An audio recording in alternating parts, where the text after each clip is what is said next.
नमस्कार दोस्तों, मैं उत्तम चौधरी जीके विद उत्तम चौधरी यूट्यूब चैनल पर आपका स्वागत। आज दोस्तों मैं मेरी रणनीति बताने वाला हूं किस तरह से हम अब आगे बढ़ेंगे। कुछ इश्यूज है, कुछ माइक का इश्यूज है, तो वो अपन जल्दी सॉर्ट आउट कर लेंगे। जो समस्या है उसको सॉल्व कर लेंगे। तो साथियों के ज्यादा से ज्यादा कमेंट आए जो बैठे तैयारी कर रहे हैं उनके कि भी सर पहले एनसीईआरटी करवाओ कक्षा 11 और 12 की। तो सबसे पहले हम करने वाले हैं एनसीईआरटी कक्षा 11 और 12 की एनसीईआरटी करने वाले हैं। जल्दी हम शुरू कर देंगे, 2-4 दिन का टाइम तो लगेगा, क्योंकि इसके लिए एक तो अपन को माइक की आवश्यकता है और एक लाइट की भी प्रॉब्लम आ रही है, लाइट की। और इसके लिए एक डायरेक्ट के टीचर का फेस न दिखे और डायरेक्ट बच्चों का क्या है बुक में फोकस हो। तो एनसीईआरटी की बुक के लिए मैंने पेन टेबलेट पे पढ़ाने का सोचा है, ठीक है ना। पेन टेब आता है एक, उसके माध्यम से मैं पढ़ाऊंगा, जिससे डायरेक्ट बच्चों का फोकस क्या उस बुक में रहे। मेरी साइड में छोटा फेस आ जाएगा, ठीक है ना, छोटी सी फोटो आ जाएगी, लेकिन सारा फोकस है, बच्चे का फोकस है वो बोर्ड, डिजिटल बोर्ड पर है, ठीक है। तो इसलिए थोड़ा सा टाइम आपको थोड़ा सा वेट करना पड़ेगा। इसके अलावा आज सबसे महत्वपूर्ण बिंदु पर अपन बात करने वाले हैं। ये सबसे बड़ी समस्या आ रही है। तो आज वो तो एक रणनीति बतानी थी कि अब अपन आगे क्या करने वाले हैं, एनसीईआरटी करने वाले हैं पहले, उसके बाद फर्स्ट पेपर शुरू करेंगे। पॉलिटिकल साइंस करेंगे, मैनेजमेंट करेंगे, रीजनिंग भी करेंगे, और इतिहास के बारे में आपको बता दिया जाएगा किस तरह से अध्ययन करना है। तो आज सबसे बड़ी समस्या ये आ रही है। काफी विद्यार्थियों का मेरे को व्हाट्सएप के जरिए मैसेज प्राप्त हुआ कि सर पढ़ाई में मन नहीं लगता, या बार बार पढ़ने पर नोट्स बार बार पढ़ रहे हैं तो याद नहीं होते। तो दोस्तों इस बिंदु पर आज अपन बात करते हैं। मोस्ट इंपोर्टेंट बिंदु है पढ़ाई में मन नहीं लगना। इसका कारण क्या है, अपन इसका कारण जानने की कोशिश करते हैं कि कारण क्या है मन नहीं लगना। देखो दोस्तों, पहला कारण है इसका, वो है रुचि का न होना, आपका इंटरेस्ट का न होना। जो चीज आप कर रहे हो उसमें आपका इंटरेस्ट न होना। और इंटरेस्ट जरूरी है किसी भी काम करने के लिए, उसमें पहले रुचि जरूरी है, तभी आप उस काम में अपना 100% दे पाओगे। इसलिए सबसे पहले जो कारण मेरे को दिखाई देता है या जो मैंने अनुभव किया है वो है रुचि का अभाव, इंटरेस्ट न होना। अब एक उदाहरण देता हूं दोस्तों, अपन क्या मूवी देखने जाते हैं, पूरी मूवी अपने याद रह जाती है क्योंकि वो कहानी के रूप में होती है। उसमें इमेजें, जो इमेज है वो अपने पूरे ध्यान में अपन शुरू से लेके एंड तक पूरा का पूरा उसका वर्णन कर सकते हैं। इसी तरह अपन को क्या है, अपना दिमाग भी इसी तरह काम करता है। दिमाग किस तरह काम करता है, 90% इमेज और 10% आंकड़ों को याद रख पाता है। इमेज का जो भाग है वो 90% है। तो जो भी अपन पढ़ रहे हैं उसकी इमेज तैयार करनी पड़ेगी, उसे कहानी के रूप में पहले पढ़ना पड़ेगा। तभी तो मैं दोस्तों आपको बार बार कहता हूं कि नोट्स के साथ आप बुक जरूर पढ़ें, एक बुक जरूर पढ़ें नोट्स के साथ। अब कुछ साथी कहते हैं सर मैंने नोट्स को 3 बार पढ़ लिया, 4 बार पढ़ लिया, याद नहीं हो रहे। अरे भाई, बार बार आपको बता दिया कि फैक्ट ऐसे याद नहीं होंगे। फैक्ट को पहले कहानी के रूप में आपको समझना है, स्वतंत्रता है क्या, ठीक है ना, इसके पीछे का लॉजिक समझना है, फिर वो फैक्ट आप पढ़ोगे ना तो फिर आपको वो याद रहेंगे। तो पहला कारण है रुचि का अभाव, तो आपको रुचि, इंटरेस्ट पैदा करने पड़ेगा।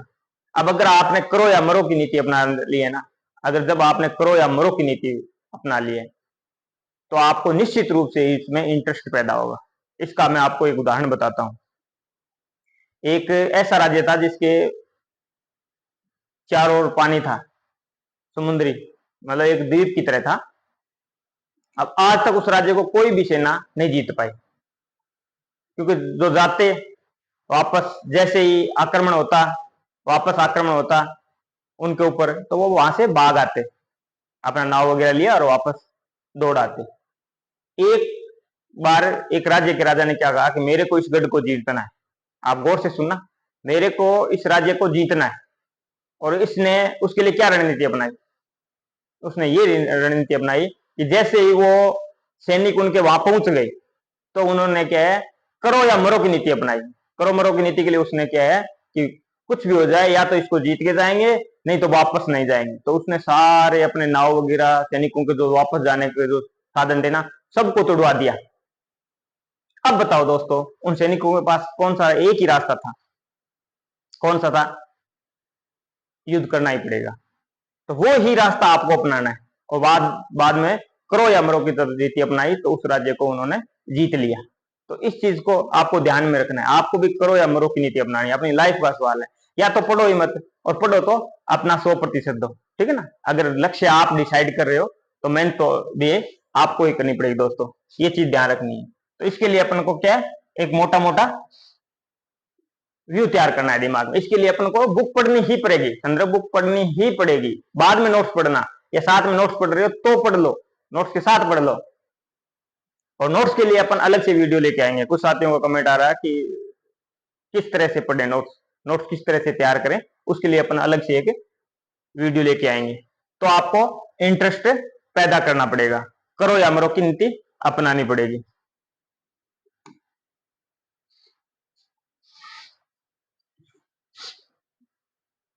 दूसरा पॉइंट है ध्यान, फोकस नहीं होना। अब क्या, कुछ साथी पढ़ते रहते हैं, अलग अलग हैबिट होती है पढ़ने की। मैं ये नहीं कहता भी एक पोजीशन में पढ़ो, आप बैठ के ही पढ़ो। आप मेरा क्या सिद्धांत था, मैं अलग अलग पोजीशन में पढ़ता था। पहले बैठ के पढ़ लेता था, फिर लेट के पढ़ लेता था, फिर कोई दूसरी पोजीशन में पढ़ लेता था। इस तरह से क्या है कि थोड़ा शरीर है तो थोड़ा सा आप अलग महसूस करोगे, आपके थकावट महसूस नहीं करोगे, और ज्यादा बेटर दे पाओगे। तो कुछ साथी सोकर पढ़ते हैं, और पढ़ते पढ़ते दिमाग में नींद आ जाती है, और पढ़ते रहते हैं कि पढ़ लिया, ठीक है ना, प्लेटो कंप्लीट कर लिया, अरस्तु कंप्लीट कर लिया। तो वो तो आप क्वालिटी नहीं दे रहे हो, आप क्वांटिटी दे रहे हो। इसके लिए आपका ध्यान फोकस जरूरी है। आप पढ़ रहे हो और आपका दिमाग कहीं और कहीं दौड़ रहा है, भी वहां खेलने जाएंगे, वहां करेंगे, या फिर कुछ साथी के फर्स्ट ग्रेड की तैयारी के लग जाते हैं, उनका दिमाग चल रहा है कि सेकंड ग्रेड की कर लेते तो अच्छा होता, रीट की कर लेते तो अच्छा होता। तो अपने ध्यान को एकाग्र करना है, अपने ध्यान एक जगह फोकस करना है अपने ध्यान को। और इसके लिए आपको, मैंने बार बार कह रहा हूं, मेडिटेशन। मैंने फर्स्ट ग्रेड में मेडिटेशन किया था। मेडिटेशन बार बार ये कह रहा हूं आपको कि इसके लिए एकाग्रता लाने के लिए, ध्यान फोकस करने के लिए मेडिटेशन और प्राणायाम। यूट्यूब पे सर्च कर लो, स्टूडेंट्स फॉर मेडिटेशन, स्टूडेंटों के लिए मेडिटेशन सर्च कर लो। और वो आपको इमेजिंग करनी है। ज्यादा से ज्यादा जितना आप इमेजिंग कर पाओगे ना, उतना ही जल्दी ग्रहण कर पाओगे, अपनी एकाग्रता को ला पाओगे। तो इसलिए मेडिटेशन और प्राणायाम आपको 10-15 मिनट सुबह सुबह जरूर निकालना है इसके लिए, तभी आपकी एकाग्रता आ पाएगी। तो ध्यान करने के लिए आपका पढ़ते हो तो फोकस जरूरी है, ध्यान जरूरी है। एकाग्रता लानी है तो मेडिटेशन और प्राणायाम आपको करना ही पड़ेगा। अब ध्यान आपका कहीं और है और पढ़ रहे हो तो वो तो दोस्तों आप क्वांटिटी दे रहे हो, नहीं कि क्वालिटी। कम पढ़ लो, लेकिन जितना भी पढ़ो एकाग्रता के साथ पढ़ो। और एकाग्रता के लिए आपको प्राणायाम और मेडिटेशन करना ही पड़ेगा, दूसरा कोई रास्ता नहीं है। मैंने फर्स्ट ग्रेड में रूटीन में ये मेडिटेशन और प्राणायाम किए थे, असिस्टेंट प्रोफेसर वाले में नहीं कर पाया। तो रिजल्ट आपके सामने पिछली भर्ती का, ठीक है ना। कुछ कमियां रही थी, वो कमियां मैं बाद में आपके साथ साझा करूंगा उचित वक्त आने पर, क्या क्या मैंने गलतियां की थी। ठीक है। तीसरा, पढ़ते समय इससे दोस्तों बचना है। जब आपने करो या मरो की नीति अपना ली ना, इससे बचना है। मोबाइल, टीवी, लैपटॉप, म्यूजिक, ये अपने पास, ठीक है ना। मोबाइल को दूर ही छोड़ दो। जैसे आप पढ़ रहे हो, आप कसम खा लो कि मेरे को अब 1 घंटा ये एक टॉपिक करना है, तब तक मैं मोबाइल को छूंगा नहीं। या फिर मैं एक डिसाइड कर लो कि सोशल मीडिया वगैरह मैं शाम को ही आधे घंटा या घंटा ही देखूंगा, ठीक है ना। ये आपको डिसाइड करना है, ठीक है ना। खुद से ज्यादा खुद को बेहतर कोई नहीं जानता। इससे दूरी रखनी है। इनका जितना ज्यादा लगाव होगा उतना ही आपका पढ़ाई में मन नहीं लगेगा, बार बार आपका ध्यान है इस पे चला जाएगा। क्योंकि अपना शरीर क्या करता है, कंफर्टेबल एरिया से बाहर आने की कोशिश नहीं करता, ठीक है ना। कुछ साथी पढ़ते हैं, बाद में कुछ दिन बाद जब ऐसे लगता है ना कि आपके कोई चीजें याद होने वाली है, तब जाके वो संघर्ष करना छोड़ देते हैं, ठीक है ना। तो आपको क्या करना है, इन चीजों से दूरी बना के रखनी है। तो पढ़ने के लिए बहुत जरूरी है, पढ़ने के लिए इनसे दूरी बहुत जरूरी है, तो ये ध्यान में रख लो, ठीक है ना। टीवी लैपटॉप का ठीक है, मैं पढ़ रहा हूँ, साथ में टीवी के स्लो आवाज में चल रहा है, तो आपका ध्यान उस फोटो पे जाता है बार बार, ठीक है, लैपटॉप या म्यूजिक, ठीक है ना। तो इनसे दूरी रखना है, जब तक ये आपके पास रहेंगे ना, इनसे लगाव नहीं होगा, आपका पढ़ाई में मन नहीं लगेगा, न पढ़ा हुआ याद रहेगा, चाहे कितनी बार पढ़ लो, ठीक है ना। तो इन चीजों का ध्यान रखना है। चौथा कारण है खुद के नोट्स तैयार नहीं करना।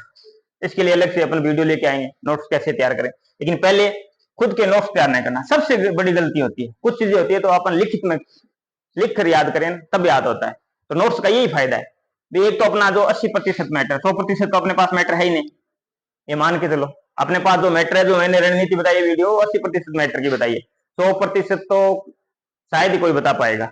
और जो मैंने रणनीति बनाई है वो सारे वीडियो ध्यान से सुनो। कुछ लोगों के मैसेज आते हैं कि सर क्या करना है, क्या रणनीति अपनाऊं, पूरी रणनीति मैंने ईमानदारी के साथ बताई है, ठीक है। तो 80% मैटर को 80-20 वाला रूल अपना है, 20% में लाना, इसके लिए अपन को नोट्स तैयार करना है। दोस्तों शॉर्ट नोट से सबसे ज्यादा फायदा है। लास्ट में अपने 20% मैटर है, उसको 5, 6, 7, 8 बार 10 बार अपन यूजन कर सकते हैं। कई बार क्या होता है कि 80% अपना मैटर पढ़ते हैं, शॉर्ट नोट्स तैयार करते नहीं है, बाद में क्या होता है, लास्ट टाइम में इसी चीज को दोबारा दोहराते हैं, जो अपने याद है ना, उन्हीं पाठों को, उन्हीं चीजों को अपना वो टाइम वेस्टेज कर देते हैं। और जो मोस्ट इंपोर्टेंट चीजें हैं 20% वो अपनी रह जाती है, और उसी में अपना बोनस पॉइंट है। ये मैटर तो सारे ही पढ़ते हैं, कहानियां वगैरह के रूप में सारा ही पढ़ते हैं, ठीक है ना। तो चीज वो जैसे प्लेटो, प्लेटो के बारे में सबको पता है, इसने रिपब्लिक इसकी बुक है, वो है, कौन कौन सी बुक वगैरह है, या उसके कुछ सिद्धांत है, सबको पता है। लेकिन वो है जो हटके चीज है, जो उस बुक में दिया हुआ क्या है, या उसके स्टेप क्या है, अलग अलग बुक के भाग कितने हैं, वो चीज जो बार बार आप एक साथ लिख लो। जैसे प्लेटो की लिख ली, अरस्तु की लिख ली, मैकाउली की लिख ली, बुकों में कितना भाग है, इसके 10 भाग है, इसके 12 भाग है, ठीक है ना। इन बिंदुओं पे फोकस करना है, जो अलग आपको हटके चीज लगी कि लास्ट टाइम में अपना रिविजन करना जरूरी है, वो मैटर होता है 20%। और ये नोट्स पहली बार में नहीं बनेंगे, ठीक है ना। जब बार बार आप अभ्यास करोगे ना, तब जाके आप 20% मैटर निकाल पाओगे। उसके लिए अलग से अपन वीडियो लेके आएंगे। पांचवा कारण है दोस्तों, रिविजन नहीं करना, दोहराव नहीं करना। इसका कारण क्या है, आपको पहले वीडियो में मैंने कहानी बताई है कि एक व्यक्ति होता है, उसको कह दिया जाता है कि आप जितनी भी जमीन नापोगे ना, जितना भी आप चलोगे, उतना इलाका आपका है। वो व्यक्ति क्या और ज्यादा लालच कर लेता है, और ज्यादा लालच करता है, चलता रहता है। लेकिन उसके साथ एक शर्त जुड़ी हुई थी। उसको पहले ये कहा गया था, ये इलाका तभी आपका होगा तब जब आप सूर्य अस्त होने से पहले जिस स्थान से रवाना हुए थे, उसी स्थान पर अगर पहुंच गए तो ये इलाका आपका है। वो लोभ कर लेता है कि थोड़ा इलाका और देख लेते, थोड़ा इलाका और अपना कर लेते हैं, ठीक है ना। इस तरह चलता ही रहता है, और सूर्य अस्त तक वो अपने स्थान पर नहीं पहुंच पाता है। इसके कारण उसको लास्ट में कुछ नहीं मिलता है। यही आपके साथ होता है। आप क्या करते हो, एक बुक को कंप्लीट करते नहीं, एक चैप्टर को नोट्स में से कंप्लीट करते नहीं, उसको बार बार दोहराते नहीं, उससे पहले ही कोई वीडियो सोशल मीडिया पर देख लेते हो, किसी ने बुक बता दी, बाजार में जाते हो वो बुक ले आते हो। अरे एक में तो पहले अपना एकाग्रता तैयार करो, तो इस तरह से पढ़ो कि एक बुक को 3-4 बजे या नोट्स को 3-4 बार इस तरह से पढ़ो कि वो आपके दिमाग में ऐसे रील चलने लग जाए। तो तभी आपको बता रहा हूं कि 90% आप इमेजिंग करोगे ना, वो याद रहेगा 90%, और 10% ही आप आंकड़े रट पाओगे। तो इसलिए आपको ज्यादा से ज्यादा कम मैटर का बार बार दोहराओ, रिविजन करना है, तब आपके जाके याद रहेगा। पहली बार किसी की याद रहने वाला नहीं है, ठीक है ना। किसी के, हाँ ये हो सकता है, असंभव कुछ भी नहीं है। तो ये हो सकता है किसी के मेडिटेशन वगैरह, प्राणायाम वगैरह जो करता है, पहले से करता आ रहा है, या कुछ बेस स्ट्रॉन्ग है, तो हो गया, हो सकता है उसके पहली बार में याद हो जाए। और आपको हो सकता है आपको 3 बार पढ़ना पड़े या 4 बार पढ़ना पड़े। तो ये आपको ध्यान रखना है। लेकिन बार बार दोहराव करोगे, रिविजन करोगे एक ही चीज का। एक वो फुटबॉलर की कहानी थी ना, कि मैं उस व्यक्ति से मुझे भय नहीं लगता जो अलग अलग किक की ट्राई करता है फुटबॉल में, लेकिन मुझे उस व्यक्ति से ज्यादा भय लगता है जो एक ही किक की हजारों बार ट्राई करता है। तो दोस्तों ये चीज आपको ध्यान में रखनी है, ठीक है ना। तो एक चीज पे आपको फोकस करना है। पहले आपको क्या करना है, एक किसी भी सर का, जिसका आप हिंदी की तैयारी करो, ज्योग्राफी की तैयारी करो, पॉलिटिकल की तैयारी करो, जिस भी सर के आप पास पढ़ रहे हो या जिसका भी मार्गदर्शन ले रहे हो, उसके नोट्स आपके पास है। तो पहली बात तो नोट्स उसी के पढ़ने हैं जिस व्यक्ति के पास आप पढ़ रहे हो। दूसरा ये ध्यान रखना है आपको, नोट्स के साथ साथ संदर्भ बुक यूज करनी है, और तब तक दोहराव करना है जब आपके वो कंठस्थ न हो जाए। बड़ा बड़ा मैटर आपको 90% मैटर ऐसे आप चुटकियों में नहीं बताने लग जाओ, तब तक आपको दूसरी बुक के हाथ नहीं लगाना है, ठीक है। ये चीजें बार बार दोहराव करना है। लेकिन ये कुछ साथी कह रहे हैं 3-4 बार पढ़ने पर याद नहीं रहा, हो जाएगा है? पहली बार अपन इस गांव से इस गांव में जाते हैं, बीच में 10 गांव आते हैं, क्या अपन याद रख पाते हैं? लेकिन 4-5 बार जैसे अपन चले जाते हैं, ठीक है, नॉर्मल वे में भी चले जाते हैं, तो अपने पूरा याद हो जाता है कि कहाँ से बस चलेगी। कोई फोन करता है कि मेरे को वहां से जाना, तो अपन एक ही चीज बता देते हैं, कौन सा अड्डा आएगा, यहाँ पे कौन ड्राइवर होगा, कौन कनेक्टर होगा, मोटी मोटी बता देते हैं, रोडवेज बस लगेगी या प्राइवेट बस जाएगी। तो वही बात है, जितना आप बार बार अभ्यास करोगे ना, तो ये आपने आज कारण और उपाय जाने, ठीक है ना।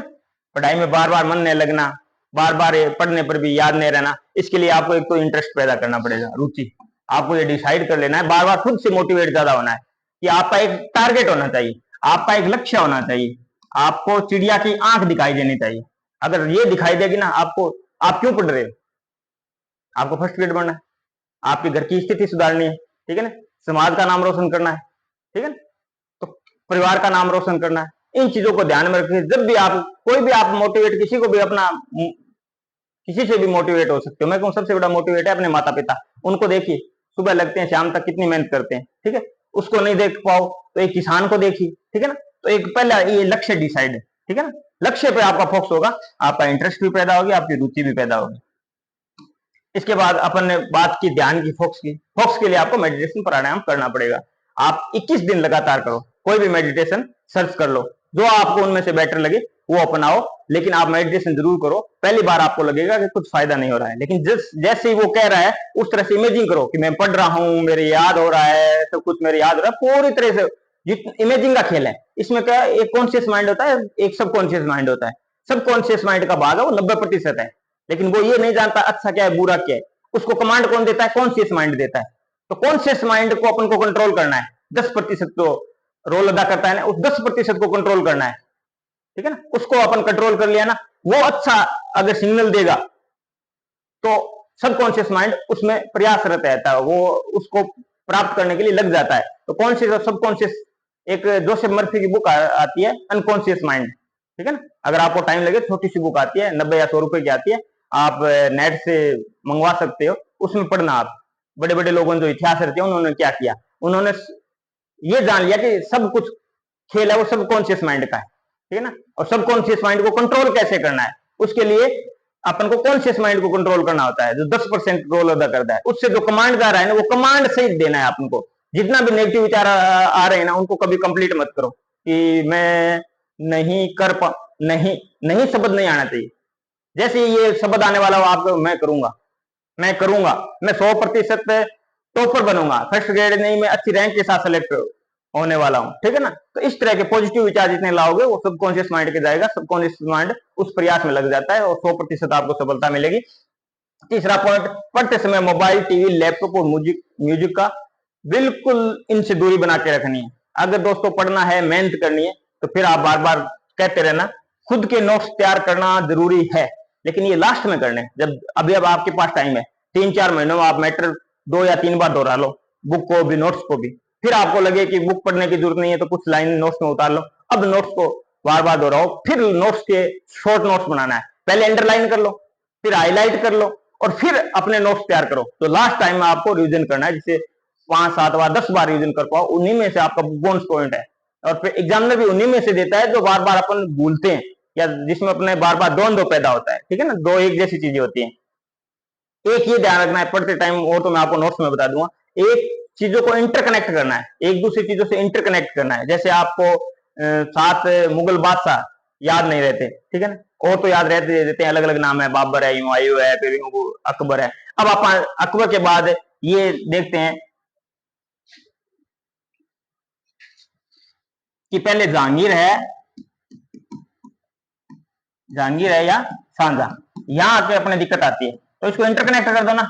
आप एक बार दिमाग में इमेज खड़ी कर लो कि जय पहले आता है तो जहांगीर पहले और सांझा बाद में। आप लाइफ में कभी नहीं भूल पाओगे। एक बार आपने रट लिया जहांगीर जहांगीर सांझा, जहांगीर सांझा, जहांगीर सांझा, याद नहीं होने वाला है। इसको इंटरकनेक्ट कर लो, ऐसे दिमाग में एक बार कर लो कि यहाँ पे मेरे को द्वंद्व हो रहा था, बार बार मैं भूल रहा था, तो मैंने ये दिमाग में इंटरकनेक्ट कर लिया कि जय पहले आता है तो जहांगीर पहले, सांझा बाद में। जैसे पॉलिटिकल में एक है सार्वभौमिक अहमवाद, एक है मनोवैज्ञानिक अहमवाद। तो इतना तो अपन को पता है कि मैकाउले के जस्ट बाद होब्स आता है, ठीक है ना, प्लेटो अरस्तु, उसके बाद मैकाउले, मैकाउले के बाद होब्स, तीनों समझौतावादी थिंकर अपने शुरू हो जाते हैं। ये होब्स है, लोक है, रूसो है। तो जैसे ही अपन को पता है कि मैकाउले के बाद होब्स आता है दोनों का, अपन को ये भी पता है कि मैकाउले और होब्स का है, इनमें से कौन सा होब्स का कौन सा मैकाउले का है। जैसे एक का है मनोवैज्ञानिक अहमवाद, मनोवैज्ञानिक, एक का है सार्वभौमिक। अब इसको इंटरकनेक्ट करो। इंटरकनेक्ट कैसे करोगे? अब ये सोचो कि जो मैं आ रहा है ना वो मैकाउले का नहीं है, विपरीत है एक दूसरे के। तो आपको एक चीज ध्यान हो, दूसरा अपने आप याद हो गया कि आपको ये पता है कि एक मैकाउले का, एक होब्स का है। जैसे आपको ये पता लगा कि जो मैं आ रहा है मनोवैज्ञानिक और मैकाउले से मैं, तो वो विपरीत है, वो मैकाउले का नहीं है। बस इतनी याद होगी, आपको याद हो गया कि सार्वभौमिक मैकाउले का है और मनोवैज्ञानिक अहमवाद है वो होब्स का है। इस तरह से एक दूसरी चीजों को इंटरकनेक्ट करो। ये अपन नोट्स वाले में विस्तृत चर्चा करेंगे, रिविजन बार बार करना है। तो ये दोस्तों अपन को ध्यान रखना है, वीडियो को शिद्दत के साथ सुने। जिन साथियों को मेहनत करनी है वो पूरी मैं ईमानदारी के साथ आपको बता रहा हूं, तो आप पूरा मन लगाकर उस वीडियो को ध्यान से सुने, स्किप नहीं करने की कोशिश करें, क्योंकि लाइफ आपकी है, ठीक है। जो मैंने अनुभव किया है ना वो रियलिटी आपको बता रहा हूं। जय हिंद, जय भारत दोस्तों।